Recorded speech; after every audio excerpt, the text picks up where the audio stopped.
Baik Ibu, terima kasih sudah memberikan pencerahan untuk pertanyaan nomor 2. Selanjutnya Ibu, ini sekaligus pertanyaan pamungkas. Kemampuan dasar matematika siswa yang rendah. Kira-kira sebabnya apa Ibu? Khususnya di kelas saya, kelas 5. Kelas 5 ya? Iya. Kelas 5 itu pasti berhubungan dengan kelas sebelumnya, matematika, karena dia bentuknya kan tahapan-tahapan pemahaman konsep yang saling berhubungan ya. Maksudnya kayak perkalian pasti berhubungan dengan penjumlahan gitu ya. Jadi faktor yang menyebabkan anak itu kemampuan dasarnya rendah, yaitu yang pertama adalah tadi pemahaman konsep matematikanya, ya kan? Iya, kemudian ini faktornya dulu ya, maksudnya yang keduanya kurang latihan, ya kan? Atau yang bahkan mungkin termasuk motivasi tadi ya, motivasi ketika nanti anak mengalami kesulitan dalam matematika, dia tidak bisa menangkap apa yang harusnya, yang karena tidak bisa, dia tidak punya motivasi ya, pasti berhubungan dengan itu ya, faktor-faktornya gitu ya. Mungkin kalau kata kita tuh benci sama matematika, fisika, kimia. Nah itu. Kalau udah benci udah males mau belajar juga. Iya, jadi maksudnya kita harus bisa mengidentifikasi apa sih yang belum, di area-area mana sih mereka sebenarnya nggak memahami konsep-konsepnya, itu yang harus kita tahu gitu. Karena kalau kita tidak bisa mengidentifikasi masalah mereka, misalnya gini, kamu tuh kesulitannya di mana? Di penjumlahan atau di pengurangan atau bahkan di bagiannya gitu atau di perkaliannya. Jadi maksudnya konsep-konsep seperti itu yang harus kita identifikasi, kamu tuh lemahnya di mana gitu. Kalau misalnya dia pecahan, berarti dia belum bisa pembagian gitu. Otomatis berarti area itu yang harus kita kuatkan dulu sebelum ke situ gitu. Berarti tidak terdeteksinya sejauh mana kemampuan siswa ya? Iya, jadi kita tuh tidak bisa mengidentifikasi area-area mana yang mereka yang tidak, tadi pemahaman konsep ya. Pemahaman konsep itu kan berarti kita harus mengetahui itu di area mana tuh mereka lemah terhadap konsepnya. Sebenarnya sih faktornya kalau matematika itu sih pemahaman konsep, faktor-faktor penyebab dia tidak punya motivasi atau kemampuan dasar matematikanya rendah. Tadi pertama kan pemahaman konsep dulu.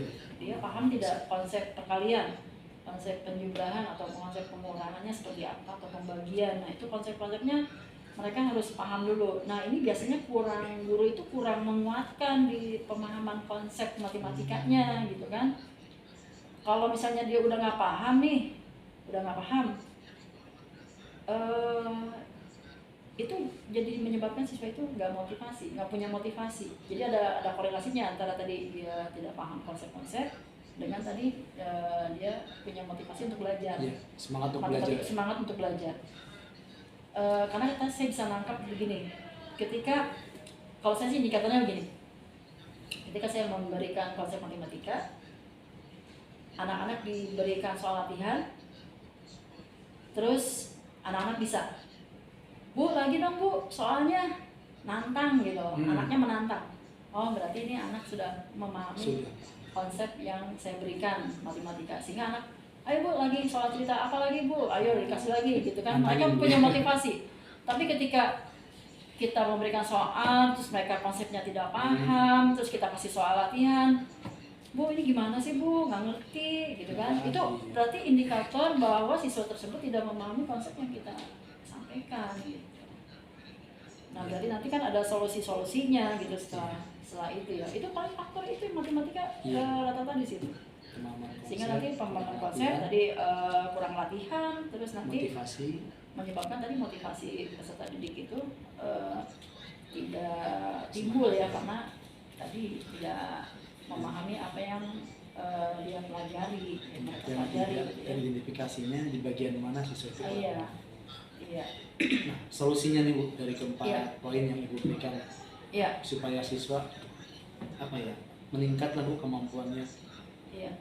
Tadi kan ada tentang pemahaman konsep, berarti kita harus tahu dulu tadi identifikasi area apa yang mereka tidak pahami, gitu ya. Seperti saya waktu mengajar kelas 6, kita mau belajar faktor persekutuan terbesar, faktor pelipatan persekutuan terkecil. Sementara mereka tidak menguasai perkalian. Bagaimana dia mau memahami faktor?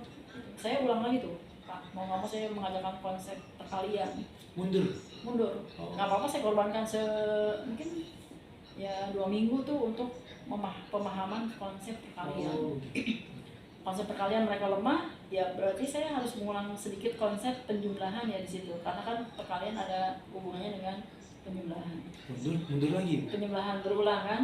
Penjumlahan berulang, kalau perkalian kan berarti penjumlahan berulang. Iya. Konsepnya. Saya pahamkan seperti itu konsep perkaliannya. Itu juga termasuk mereka juga saya tuntut untuk mereka hafal, karena kan untuk mengejar ini agak sulit untuk kelas 6 ya kan. Jadi saya juga tekankan untuk menghafal, tapi juga mereka juga harus tahu konsepnya gitu loh. Iya. Konsep perkaliannya, sehingga dia bisa masuk ke tadi ke faktor dan ke pelipatan. Karena kalau tidak bisa di konsep ini, dia nggak akan bisa ke tahap selanjutnya. Iya benar. Jadi kalau untuk matematika saya pakai belajar tuntas, jadi dia harus tuntas dulu nih, perkalian tuntas konsepnya ngerti, baru nanti saya ke situ. Jadi ibu nggak maju kalau yang di belakang? Enggak. Oh begitu. Enggak, saya nggak maju. Dan dulu kan masih ada Pause. bentar. Weda, ya. Ya tadi ya, maksudnya harus ada, kita tahu area-areanya, terus masalah tadi keterkaitan konsep-konsep pecahan pasti ada hubungan dengan pembagian gitu, perbandingan, berarti ada hubungan dengan perkalian gitu lah. Jadi kita harus tahu apa ya tahapan-tahapannya. Kalau dulu kan jangan abai dengan buku petunjuk guru sebetulnya. Kalau saya harus ngajar apa? Saya selalu baca buku petunjuk guru. Jadi kalau misalnya sekarang kan ada buku untuk guru, bacaan untuk buku untuk siswa. Dan itu harusnya dua-duanya kita baca. Itu cara kita untuk menganalisis materi yang akan kita sampaikan, dan itu biasanya bagus Pak. Kalau saya sih dulu baca buku petunjuk guru yang dari buku-buku yang dulu, menurut saya membantu guru untuk bagaimana cara mengajarkan supaya anak itu lebih memahami konsep-konsepnya gitu. Kemudian source yang kedua nih, kurang latihan. Jadi berarti dari guru ya? Iya. Dari guru nih. Pemberian materinya, jadi kan harus bervariasi juga ya. Bervariasi. Jadi pendekatannya jangan itu, jadi pendekatannya yang berbeda-beda lah ya, bisa metode yang berbeda lah, yang lebih bisa konkret, lebih bagus lagi ya. Secara konkret, semakin konkret mereka lebih bisa, atau misalnya berhubungan dengan kehidupan mereka sehari-hari, itu juga bisa membuat atau membantu siswa untuk memahami konsep tadi ya, konsep yang sulit yang digunakan. Ini apa ya? Kalau abstrak kan, kalau matematika sebenarnya cenderung abstrak ya. Tapi kalau kita bawa ke konkret nih, kalau pembagian ini ibaratnya jeruk nih. Jeruk itu bisa dibelah-belah, konkret kan? Kan suka bingung nih, ini seper berapa? Seper dari berapa gitu kan?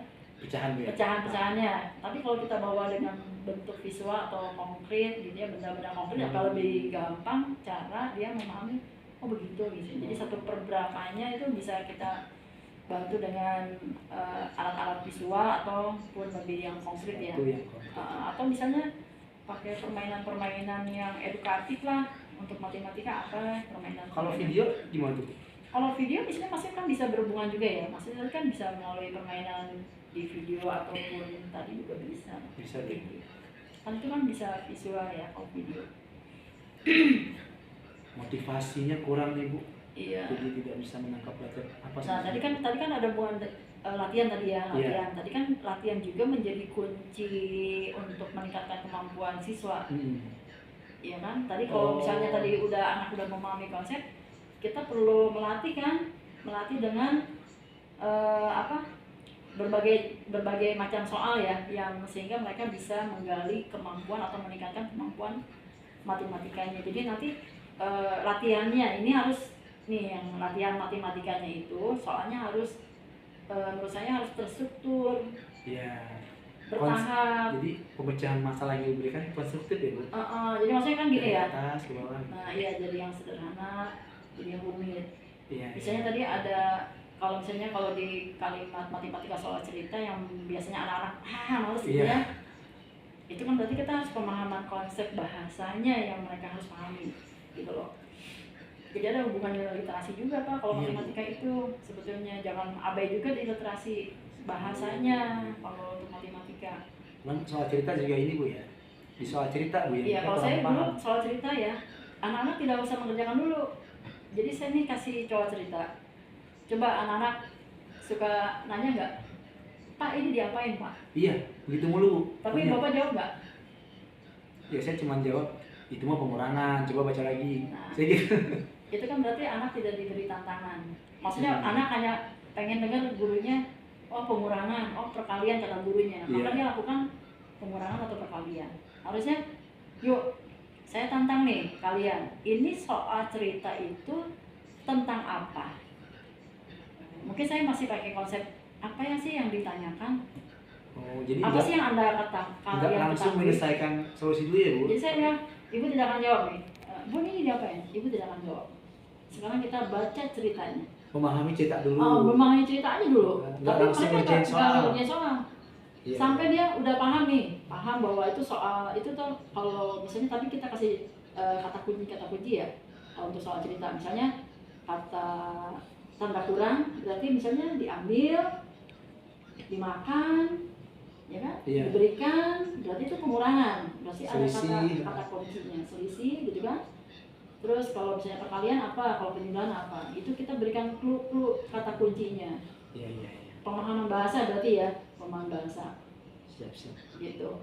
Nah Jadi, mereka nggak langsung ke enggak, pemecah saya tidak masalah. pernah anak-anak mengerjakan soal enggak. Kamu baca dulu sekali. Udah ngerti belum? Belum Bu, baca lagi 2 kali. Saya pernah baca lagi 3 kali. Ketemu enggak?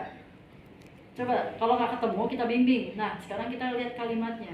Ini kan ada kalimat bahwa Adi punya beberapa bola dan bolanya itu diberikan, gitu kan?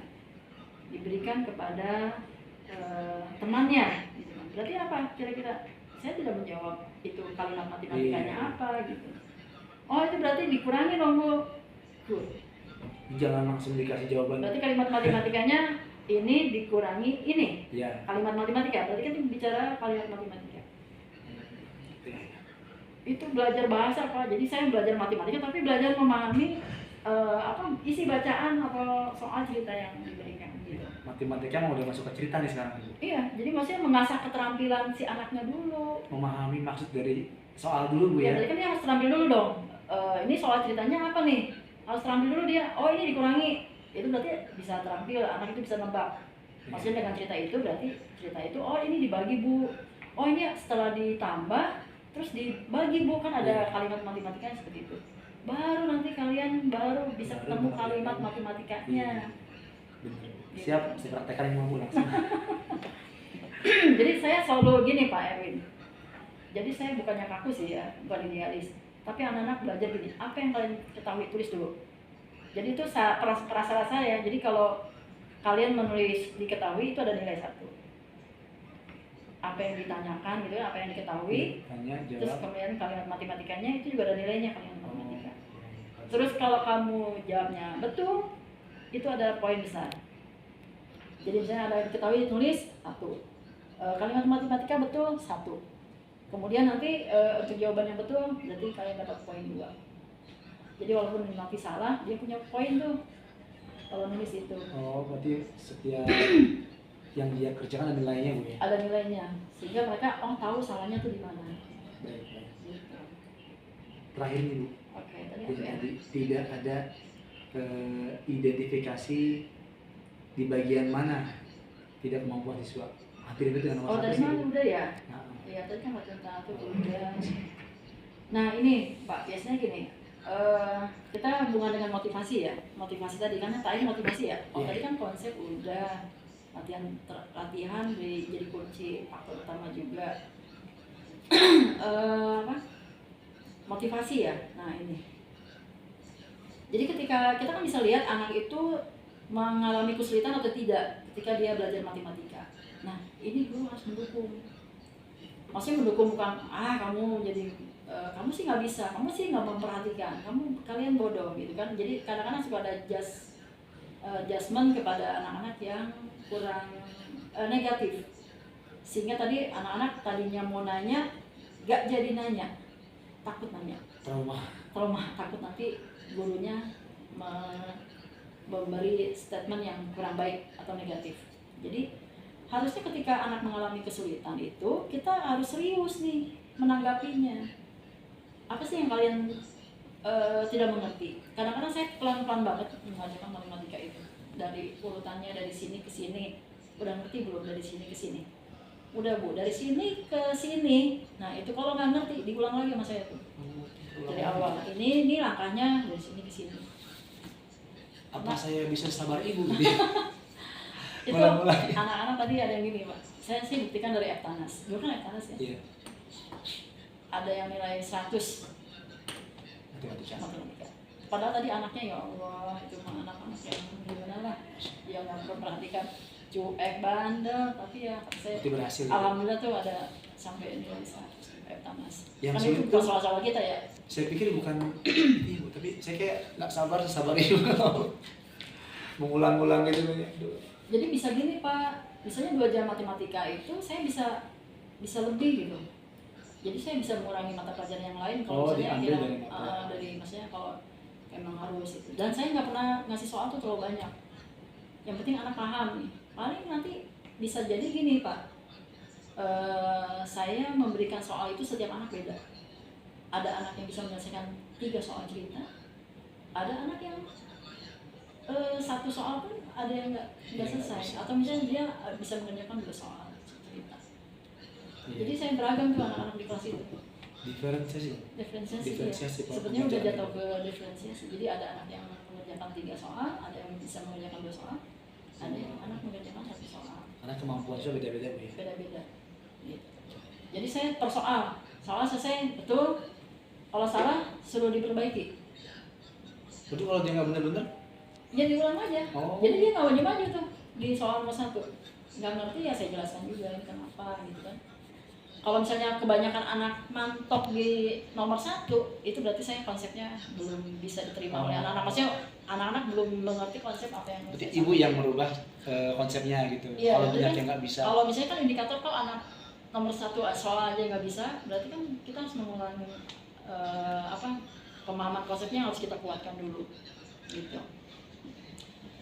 Jadi ya kalau anak-anak yang kurang ya mau tadi harus ada tambahan tadi, yang tambahan itu sampai yang perkalian itu yang saya bilang yang di awal-awal itu ada anak yang masih belum juga udah 2 minggu itu ada anak yang masih belum memahami.